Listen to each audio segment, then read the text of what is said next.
আমরা মডেল হিসেবে আমাদের সমাজে অনেক মানুষদেরকেই দেখি, যারা আমাদের মডেল, এরা হচ্ছে আমাদের তারকা। কিন্তু একজন মুসলিমের কাছে মডেল তারকা কে, এটা আগে বুঝতে হবে।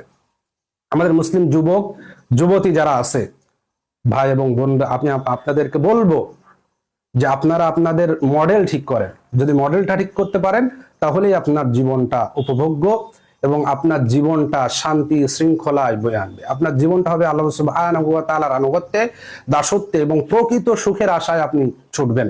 কোনো সুখ নামের যে মূলা আমাদের সামনে ঝুলিয়ে দেওয়া হয়, রঙিন চাকচিক্য যে দুনিয়ার প্রতি আমাদেরকে ঝুঁকিয়ে দেওয়া হয়, এই সুখের পিছন না, প্রকৃত সুখের পিছনে। তো আমরা সবসময় এই জায়গাটায় একটু ভুল করে ফেলি। আমাদের মডেলগুলো আমরা নির্বাচন করে ফেলি দুনিয়ার বস্তা পচা মডেল। যে মডেলগুলো আমাদেরকে যে সুখের কথা বলে, সেই সুখটা আল্লাহ সুবহানাহু ওয়া তাআলা দুনিয়াতে রাখেননি। যে সফলতার কথা আমাদেরকে বলেন, এই সফলতা আল্লাহ সুবহানাহু ওয়া তাআলা দুনিয়াতে রাখেননি। আমি তো আপনাদেরকে বলেইছি, সফলতার মানদণ্ড হচ্ছে আল্লাহ সুবহানাহু ওয়া তাআলা কুরআন কারীম এবং সাহাবা আজমাইন, রাসূল সাল্লাল্লাহু আলাইহি ওয়াসাল্লামের যে প্রজন্মটা রেখে গিয়েছিলেন, তারা কোনটাকে সফলতা বলতেন আর আপনি কোনটাকে সফলতা বলছেন। আপনি কাদের অনুসরণ করে আপনার জীবনটা পরিচালনা করছেন, এটার দিকে আপনি একটু খেয়াল করেন। আপনি কেন ইবাদতে মজা পাচ্ছেন না, আপনি কেন ইবাদতে স্বাদ পাচ্ছেন না? কারণ আপনি যে সফলতার দিকে যাচ্ছেন, ওই সফলতার সংজ্ঞার মধ্যে এই ইবাদতটা নাই।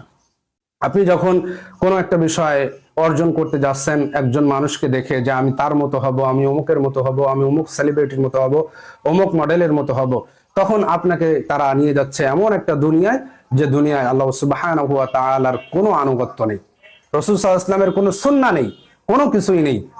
একরাশ হতাশা নিয়ে আপনাকে ফিরে আসতে হচ্ছে, যেখানে আল্লাহ সুবহানাহু ওয়া তাআলা কোনো সুখ শান্তি প্রশান্তি কিছুই রাখেননি।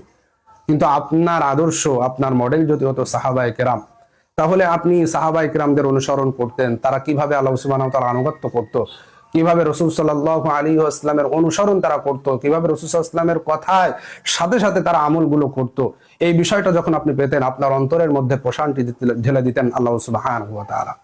কিন্তু আপনি এই সমস্ত তারকা, যারা আপনাদের রিয়েল তারকা, রিয়েল হিরো, এই সাহাবায়ে কেরাম, এই সালাফদেরকে ছেড়ে যখন আপনি এই বস্তা পচা তারকা মডেলদেরকে আপনি মনে করছেন যে না, তারাই আপনাদের জীবনের উদ্দেশ্য বলে দেবে, যে এই রাস্তাই হচ্ছে সফলতার রাস্তা, তারা মনে হয় কত ভালো আছে। এই যে আপনারা কিছু ইন্টারভিউ দেখেন, দেখে মনে করেন রে বাবা, তারা যেন কত ভালো আছে, কত সুখ শান্তিতে আছে। ওয়াল্লাহি, আল্লাহর কসম করে বলছি, তাদের মনের ভিতরে যাররা পরিমাণ প্রশান্তি, সুখ, ভালোবাসা কোনো কিছুই নেই।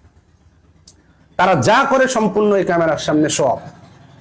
তাদের এই ভালোবাসা, তাদের এই ভালো আচরণ, তাদের এই ভালো থাকার গল্প, এটা শুধু ক্যামেরার ভিতরে সীমাবদ্ধ, বাইরে নেই। প্রশান্তি পাবে না, কারণ প্রশান্তিটা তো আল্লাহ সুবহানাহু ওয়া তাআলার আনুগত্যে, এটা আল্লাহ রেখেছেন। প্রশান্তি আল্লাহ সুবহানাহু ওয়া তাআলার দাসত্বে রেখেছেন, তার দাসত্বেই প্রশান্তি রেখেছেন। তাহলে আপনি প্রশান্তি আল্লাহ সুবহানাহু ওয়া তাআলার আনুগত্যহীনতায় আল্লাহকে ভুলে কিভাবে পাবেন? সম্ভব না, এটা সম্ভব না।